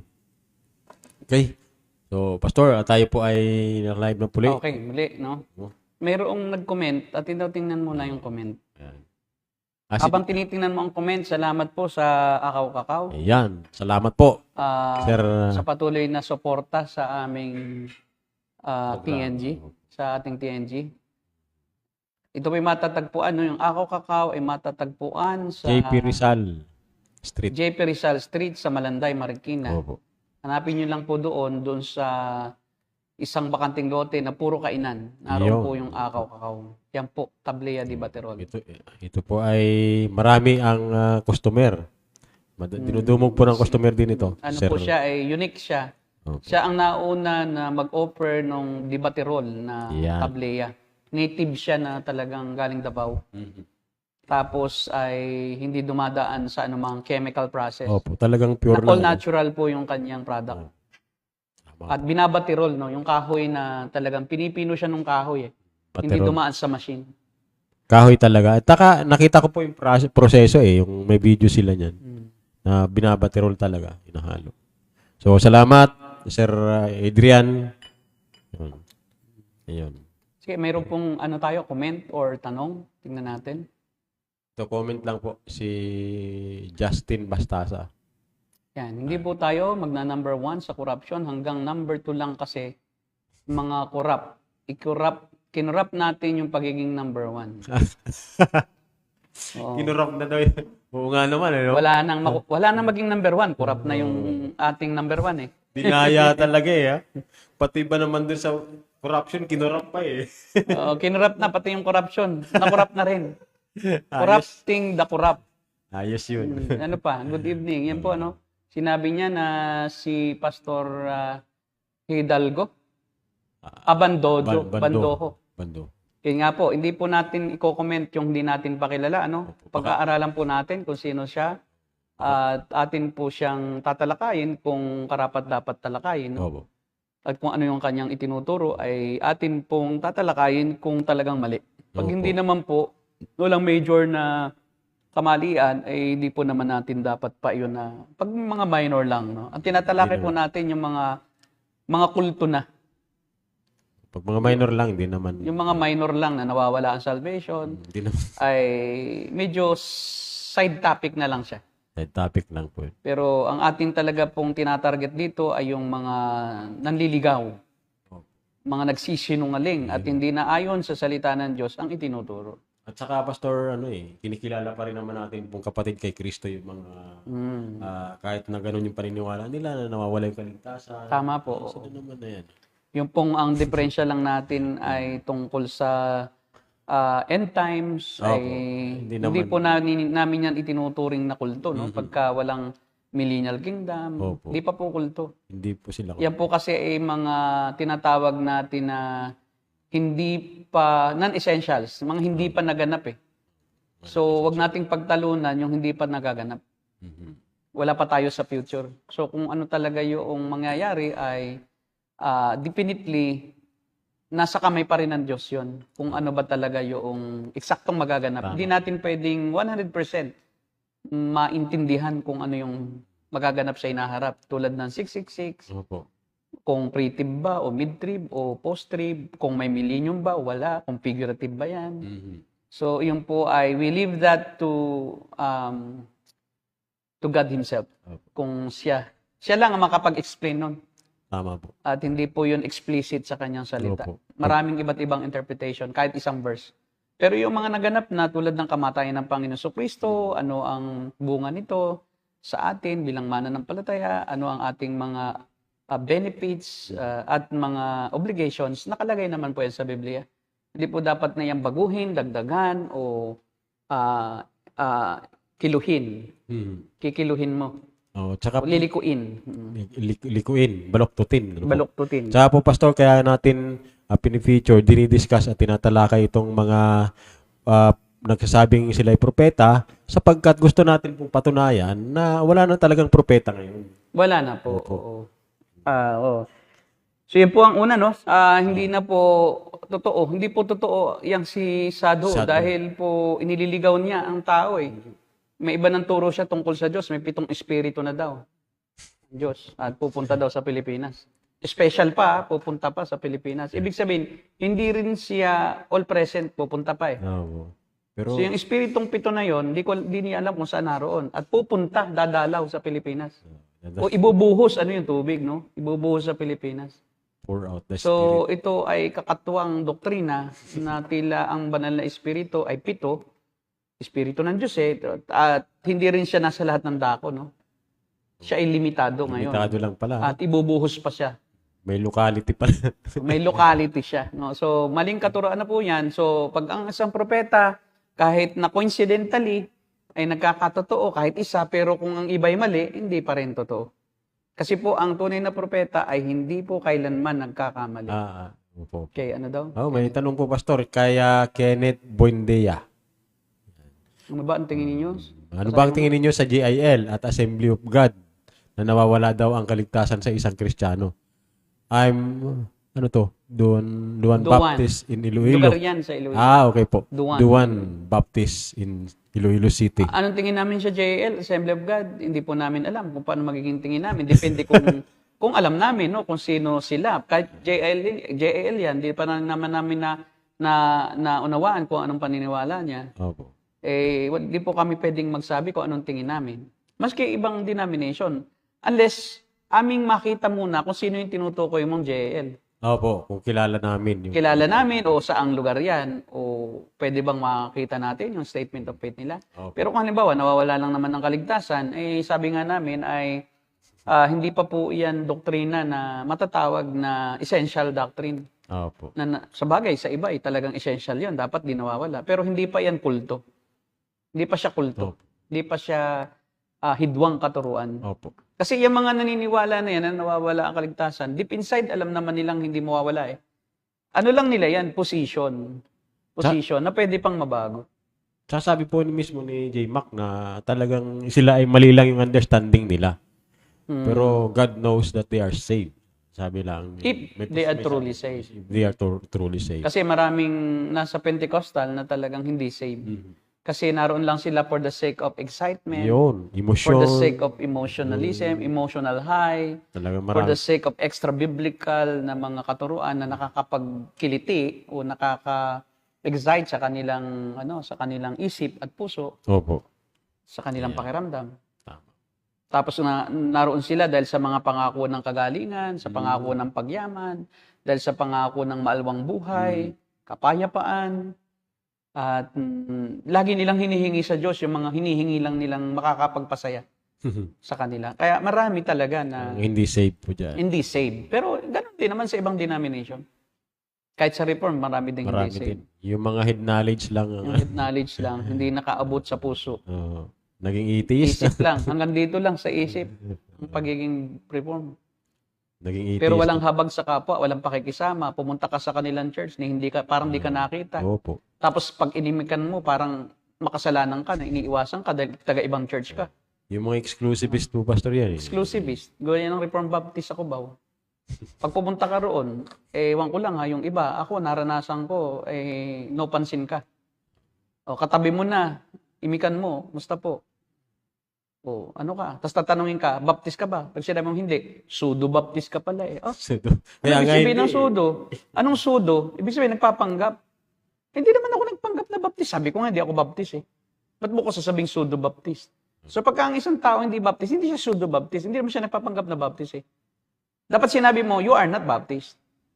But pseudo-baptist is you are pretending to be baptist. So Opo. that's misnomer. Hindi naman ako nagpretend na baptist ako eh. Sabi ko, ako evangelical. So at yun ang problema dyan sa mga yan. No? Sana matuto kayo, no? Magkaroon din naman kayo ng pakikisama sa kapwa-tao nyo. Hindi porke kayo ay Basta tama. magaling sa theology, ayos na kayo sa harapan ng Diyos. Hindi po. Dapat po ay, sabi nga ni John MacArthur, dapat pinapractice nyo rin sa buhay nyo, yung kaalaman Tama. nyo. So, huwag kayong masyadong holier than thou, na kami lang ang banal. Kami ang tama. Tama Pag yung naniwala ka theology. sa millennialism, ito daw ay major doctrine sa kanila yan. O pag hindi ka naniniwala na wala ng millennial kingdom, ay wrong, false teacher ka na. Opo. Ay teka muna, baka ikaw ang false teacher. Kasi naniniwala ka na wala ng millennial kingdom. Kasi bakit? Paniniwala, yan ang Katoliko rin eh. O, ba't ka paniniwala sa Katoliko Romano? Pareho lang kayo. Nasa ibig sabihin, pang Romano-Katoliko, tama sa area na yan. Dahil tama rin kayo sa area niya yan. O, di kayo lang ang tama talaga. Di ba? By the way, shout out po kay Pastor Simon sa Service Day. Presbyterian. Opo. Mababait ang Presbyterian. Mababait yan si Pastor Simon. Kahit na may kaunting problem sila doon sa iba, hindi na nila binibigyan diin. Opo, hindi sila Hindi sila antagonistic. Parang si R.C. Sproul. Okay si R.C. Sproul. R.C. Sproul yung mga yan eh. Mga R.C. Sproul, okay yan. Magaling sa ano yan, sa hermeneutics. Opo. Napapasimple niya yung mahirap. Hindi pinapahirap yung simple. Yung iba kasi, yung nagmamagaling eh. Yung simple, ini-English pa eh. Nag-Greek pa eh. Simple nga, wala ka naman sa Bible school, di ba? Alam mo nga kung sino, pagka nagkaroon ng programa sa ganito, kaagalingan sila. Magaling kami kasi meron kaming mga kinokopyang mga, yun naman ay mga ano lang, copy-paste lang. Copy-paste Walang lang. sarili. Dapat pababae mo ang level ng iyong sinasabi. Depende yan sa nakikinig. Huwag mong papalalimin yung mababaw na. Lalo mo pang pababawin para mas lalong maunawaan ng vernacular Para sa mga masa, audience. Hebrew pa, malalalim na Oo, hindi na tayo nag-Hebrew. Pag sa ganitong sa public, Hebrew ka. Lang alam sila sa Hebrew. Ano pa? Mayroon pa bang sinabi si Sado? So yun, no? Wala na comment, Brother RJ? Yung comment. Okay, basahin natin yung isang requirement. Okay, so Jeremiah 23:16.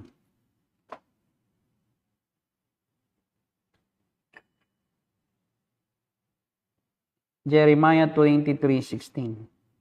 Ayan.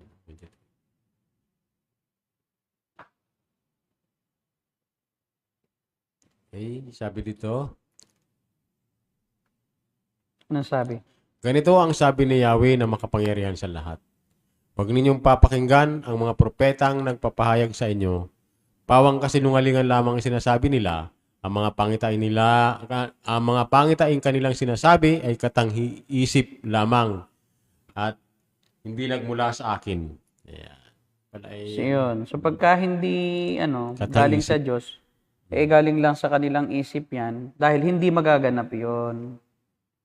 So pag hindi naganap ang isang hula, hindi yun sa Diyos dahil yun sa kanila lang isip. So kailangan ay mayroon tayong tinatawag na pamantayan sa prophecy. Hindi galing lang sa kanyang sarili, kundi talagang galing sa Diyos. At isa pang difference ay yung motivation. Ang motibo ng tunay na prophet ay yung kanilang katapatan sa Diyos, hindi yung tubo ng tao. Yun. Hindi sila nagpi-please ng kanilang tagapakinig. Ito ang sabi sa 1 Kings 22:13-14. 1 Kings 22:13-14. Yeah. Pag puro magaganda ang sinasabi ng isang prophet, prophet ang gusto niya. Opo. Hindi yung ang Diyos ang pinaglilingkuran niya. Nagpapalakas. Sarili niya. Nagpapalakas sa tao. Sabi dito, sinabi ng sugong pinupunta ko kay Mikaya, iisa ang sinasabi ng lahat ng mga propeta. Magtatagumpay ang hari, ganoon din ang sabihin mo. Wah. Sumagot si Mikaya, saksi si Yahweh, ang Diyos na buhay. Kung ano ang sasabihin, kung ano ang sabihin niya sa akin, iyon din ang aking sasabihin. 15. Pagdating niya sa harapan ng hari, siya ay tinanong, Mikaya, sasalakayin ba namin ang Ramot Gilead? Salakayin po ninyo at magwawagi kayo. Magtatagumpay kayo sa tulong ni Yahweh. Then, ngunit, siya'y muling tinanong ng hari, ilang ulit ko bang sasabihin sa iyo na pawang katotohanan lamang sasabihin mo sa pangalan ni Yahweh? Kaya't sinabi ni Mikaya, nakita kong nagkawatak-watak ang hukbo ng Israel, nagkalat sa kabundukan, parang tupang walang pastol. Ayun. Narinig ko, sana? Yan, doon lang. Narinig ko siya. So, ang ano doon, ang gist noon ay hindi ka nababayaran. Hindi mo babaguhin ang message mo dahil lang sa gusto mo ng favor sa tao. Opo. Marami kasing pastor, hindi lang naman. Ang pastor kasi is some sort, in some way, he is still called prophet. No? Kasi ang prophecy, hindi naman yung foretelling lang, no? Ang prophecy ay foretelling din. O yung pagsasabi na ng mga hula ring hindi pa naganap, pino-foretell mo na. No? Kasi hindi lang yun yung pagsasabi ng mga magaganap kung sa hinaharap, sa nakikinausap ng Diyos, kundi yung sinabi na magaganap din. In that sense, di pa naganap eh. So, nasa Biblia, you are still prophesying, but foretelling. Pagsasabi na ng sinabi na. At saka yung mga bagay na nasa salita ng Diyos, pag iyong pinangaral, you are called a prophet. Ngayon, ang problema sa maraming pastor, piniplease nila lang ang mga tagapakinig. No? Ayaw nilang magsabi ng hindi nila gusto kasi nga, may sarili ng hangarin o interest yung pastor sa kongregasyon. Either kumita, dumami ang tithes, or katuwaan siya pag malaki siya ng mga miyembro sa ibang tao. No? Kasi siyempre, pagka ikaw nagsasalita ng katotohanan, hindi ka magaling sa iba eh. Kasi nasasaling ang damdamin. So kahit ikaw ay tapat na nagdadissect ng salita ng Diyos, nag-exegesis, gumagamit ka ng tamang hermeneutics, so ang nangyayari ay hindi ka sikat. Kasi ang sinasabi mo, kung ikay tapat sa pagsasabi ng katotohanan, nakakasakit sa damdamin. Totoo po. Kaya nga, yung mga false prophets, ayaw nilang dumaan sa tamang hermeneutics. Kasi nga, di pag ginawa natin yan, magagalit sa atin ng tao. Pagtapat tayo sa salita ng Diyos. So, ang sabihin lang natin, mag-cherry pick lang na lang tayo ng verse na gusto nila, yun lang ang ating i-share. Yung mga positive. Pero yun ay false prophet. Yun ay false prophet ang tawag ng Biblia. False prophecy yun. Maling pangangaral. Yun. Kaya marami talaga, false prophets.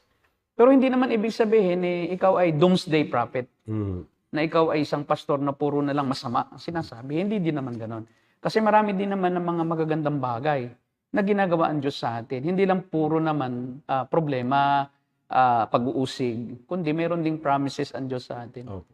Hindi din natin sinasabi na hindi rin magpapayaman ng Diyos kasi posible na ang Diyos may payayamanin din na Kristiyano. Hindi naman lahat ay maghihirap din. Kasi yung iba naman is wala nang mayayamang Kristiyano. Imbalance din. No? Dapat tayo ay magtiis na lang, huwag na tayong magnegosyo, darating na ang Panginoon, tayo dapat ay pag-usigi ng tao, tunay kang Kristiyano. Kasi meron ding tunay na Kristiyano na meron tao na maganda rin ang tingin sa kanya kahit siya ay nagsasalita ng katotohanan. Kasi yung taong yun, bukas siya sa salita ng Diyos. Kaya hindi ibig sabihin, puro lang pangit din naman ang dinaranas ng mga tunay na propeta. Meron din. Pero kalimitan nga lang, talagang dahil ang tao ay makalaman, nasasagasaan ng tunay na propeta yung kalooban ng taong makalaman. Kaya siya ay kadalas ay pinag-uusig. Gaya nitong si Mikaya. So, umihingi sila ng payment. Gaya ni Balaam. Di ba si Balaam? Isa yan. Propeta din iyon. Pero, ang kanyang motibo ay manghingi ng suhol. Diba? Sa hari. So, para hindi sabihin kung ano yung gustong sabihin ng Diyos. Kaso, wala siyang nagawa. Nung nagpabayad na siya, pero ang sinabi pa rin niya, yung ano ng Panginoon. Kasi, takot naman din sa Panginoon. Pero gusto rin niya ng suhol. Kaya, mali pa rin motibo yun. Hindi dapat ganon ang isang Gusto niya tunay yung na suhol, propeta. pero sinabi pa rin po niya yung... Sinabi pa rin niya. So, sabi nga ang suhol sa bulsa. Ang pulpit sa balota. Siya naman, ang suhol sa bulsa, ang propesiya sa Diyos. Para sa Israelita. Mali pa rin. The end doesn't justify the means. So, hindi ka pa rin tama. Dapat tama ang motibo ng isang propeta para siya matawag na tunay na propeta. False ka pa rin kasi mali pa rin ang motive mo. Motibo. Gusto mong sa iyo pa rin yun. 100% ang hula. Ipagka nagsalita rin siya ng hindi wala sa Biblia, hindi inuutos ng Diyos, Deuteronomy 18:20, yung binasa natin, pag hindi sa Biblia, at salungat na nga sa turo ng Biblia, hindi yun tunay na prophet. Yun ay false prophet. Kasi God will not contradict His own words. God's words are written in the Bible. A prophet, a true prophet of God will not contradict God's word if he is of God. Because God will not contradict Himself. So pagka yung kanyang pinaprophesy, wala naman sa Biblia or sinasalungat niya ang salita ng Diyos, false prophet yun. Kung may 7 espiritu na. So, Maliwanag po si Sado, wala siya sa Biblia talaga yung pinagsasabi nito eh. Ginagamit po niyang scripture, pastor, pero wala sa context. at saka pag ang isang propeta ay mali ang kanyang buhay sa kanyang turo. Sinaturo niya, huwag kayong magpasuhol. Siya naman ay nagpapasuhol. Kumbaga, huwag kayong manigarilyo. Siya may nanigarilyo. False prophet pa rin yun.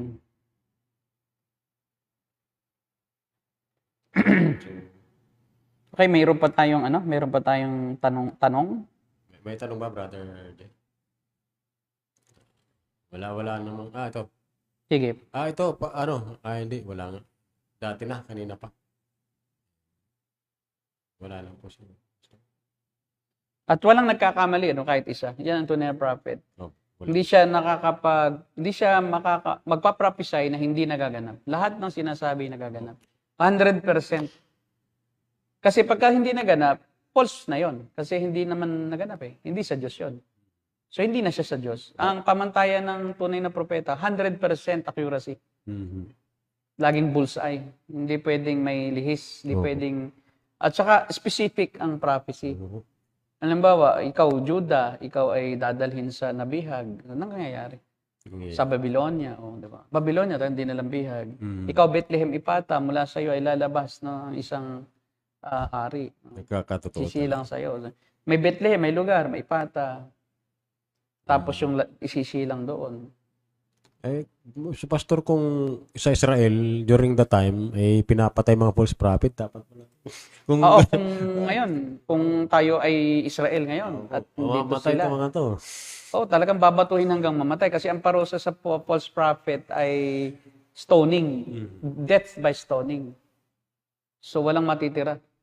Lahat sila false prophet. Kasi wala na pong propeta. Bakit wala na? Tingnan po natin sa Revelation chapter 22. Sa huling bahagi ng pahayag. Revelation chapter 22 verse 18 to 19 hanggang... Sabi po dito. Mm. Ayan, dyan na lang sa Tagalog. Pakibasa. 18. Oo. Ayan. Sige, pakibasa. Akong si Juan ay nagbibigay ng babala sa sinumang makaririnig sa mga propesya na nasa aklat na ito. Ang sinumang magdaragdag sa nilalaman ng aklat na ito ay daragdagan ng Diyos ng parusa. Idaragdag sa kanya ang mga salot na nakasulat dito. Ang sinumang mag-aalis ng anuman sa mga propesiyang naririto ay aalisan naman ng Diyos ng karapatan sa bunga ng punong kahoy na nagbibigay buhay at sa banal na lungsod na binabanggit dito. Yan, Yan, 20. So, Ganun lang. bawal nang magdagdag. Bawal. Yung nasa Biblia lang ang hula. Opo. Hindi na dapat pang manghula Tama. Wala ng na anuman. Wala nang extra biblical. Wala na extra biblical. Kasi ito yung closing na ng the last book of the New Testament. Ito rin itinatawag na closing of the canon of the scriptures. Kung itinuturing natin na ang Genesis hanggang pahayag ay isang kalatas ng Diyos sa lahat ng tao. Iisang aklat yan Mhm. na binubuo ng maraming aklat. Mhm. Therefore, ang tinutukoy diyan ni John na aklat na ito ay hindi lang yung Revelation, but also yung the whole scriptures. Mhm. At kung tinuturing natin na talagang iyan ay magkakadugtong. No? Tama. At isang aklat na binubuo lang ng maraming aklat. Hindi na natin dapat dagdagan pa. Kung ano yung nakahula na mula Genesis hanggang Revelation, sapat na yon. Hindi naman na kailangan dagdagan pa. God has enough information for us, even information about the future, that are written already in the Bible so that we can be assured of our salvation and our glorious future with God. So ang isinulat dito ng mga hula ay hindi na kailangan pandagdagan dahil ito'y sapat na eh.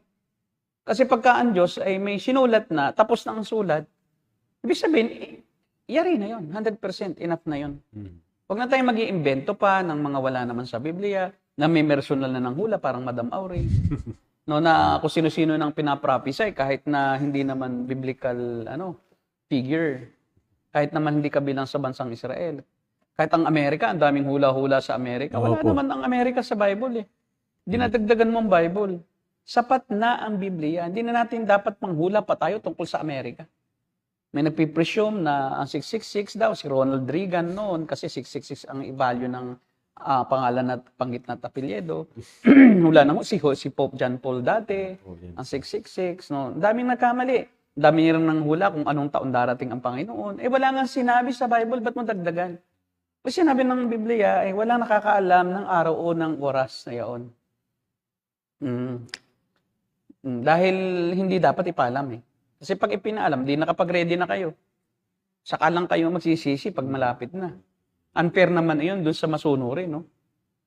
O, di ba? So, kaya hindi sinabi at hindi dapat nang sabihin pa. Opo. Kaya Bakit sinasabi nila kung kailan? pinangungunahan nila ang Panginoon eh. Mm.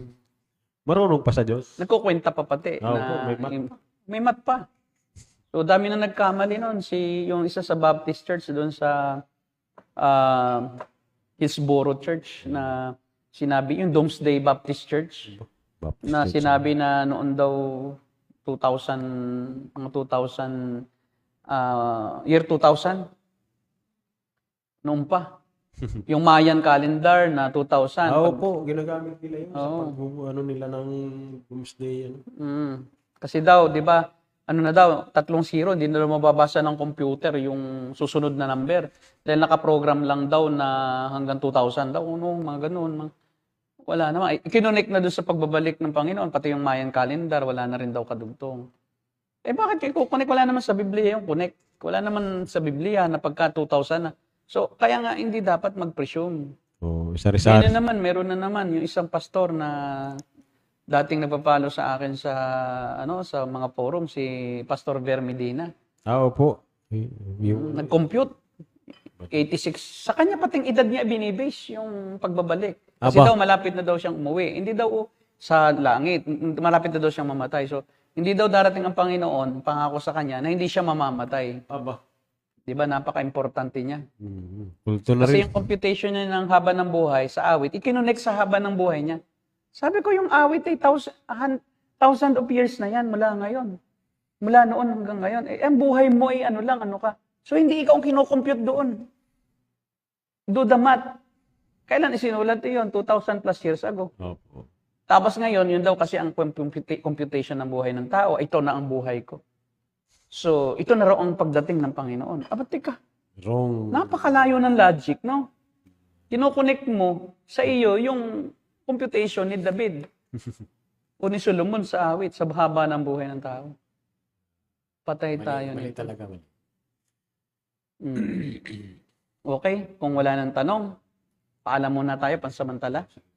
So, definitely po si Sadu o Ermitanyong Selvaraj, no? Yan po ay false prophet. Huwag po kayo magpapaniwala dyan. Maniwala kayo sa Biblia. Kung wala sa Biblia ang hula, huwag kayong maniwala. Sapat na ang Biblia. Huwag na sabi ni Miss Maniwan, huwag nang dagdagan, huwag nang bawasan. Kung ano lang ang nandyan, yun na sapat na yun. Makontento po kayo.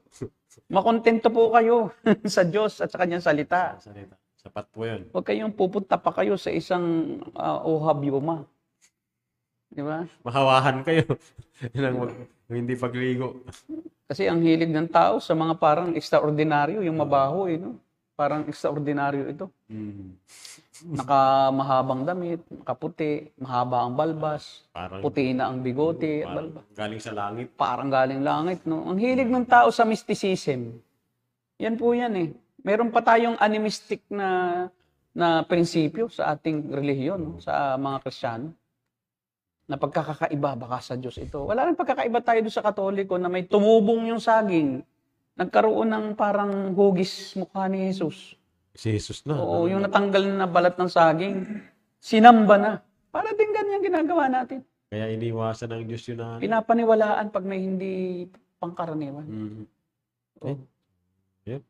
Sige po, at kami pinagpapaalam, pansamantala. Pastor, maraming salamat po muli sa pagtalakay natin sa gabi ito.